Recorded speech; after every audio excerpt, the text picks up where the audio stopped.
हाय, आत्ताच्या ह्या व्हिडिओमध्ये आपण लँग्वेज ट्रान्सलेटर म्हणजे काय असतो ते बघणार आहोत। तर बेसिकली मल्टी लँग्वेज वेबसाईट असण्याचा बेनिफिट काय की समजा जर आपलं कस्टमर बेस एका रिजनमधनं सोडून वेगवेगळ्या भाषांचे जर असतील तर त्यावेळेला आपल्या वेबसाईटवरती कंपल्सरी लँग्वेज ट्रान्सलेटर असणं गरजेचं आहे।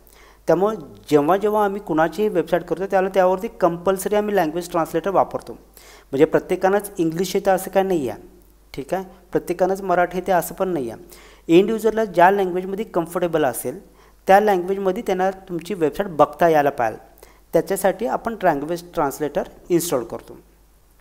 आता कन्सिडर करा ही तुमची वेबसाईट आहे, ओके, अशी तुमची वेबसाईट असेल। ह्या वेबसाईटवरती इथं खालच्या साईडला इथं तुम्हाला इथं EN म्हणून एक ऑप्शन दिसेल, मी त्याला हायलाइट करून दाखवतो तुम्हाला। ओके, इथे तुम्हाला EN म्हणून वगैरे ऑप्शन दिसत असेल। आता बेसिकली काय आहे तर ह्या EN वरती म्हणजे EN stands for English, okay, ह्या इंग्लिशवरती मी जर क्लिक केलो तर इथं आपल्याला अवेलेबल लँग्वेजेस दाखवतात, मराठी, हिंदी, हे कन्नड, गुजराती वगैरे ह्या सगळ्या लँग्वेजेस दाखवतात।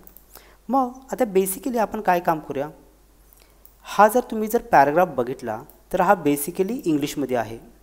मग समजा तुमच्या एखाद्या ऑडियन्सला किंवा तुमच्या वेबसाईटच्या विजिटरला एखादी वेबसाईट जर त्याला याच्यामध्ये करायची असेल मराठीमध्ये तो ती सिम्पली याच्यातून क्लिक करेल आणि मराठीवरती क्लिक करेल, ओके, तुमची वेबसाईट मराठीत होऊन जाईल।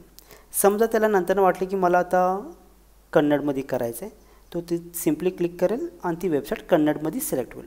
म्हणजे त्याला ज्या लँग्वेजमध्ये पाहायला आहे त्या लँग्वेजमध्ये आपण वेबसाईट ट्रान्सलेट ॲटोमॅटिकली करू शकतो।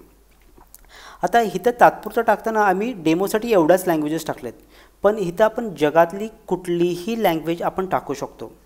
तुमचे ऑडियन्स ज्या देशातला असेल त्या देशातली लँग्वेज आपण त्यामध्ये टाकू शकतो।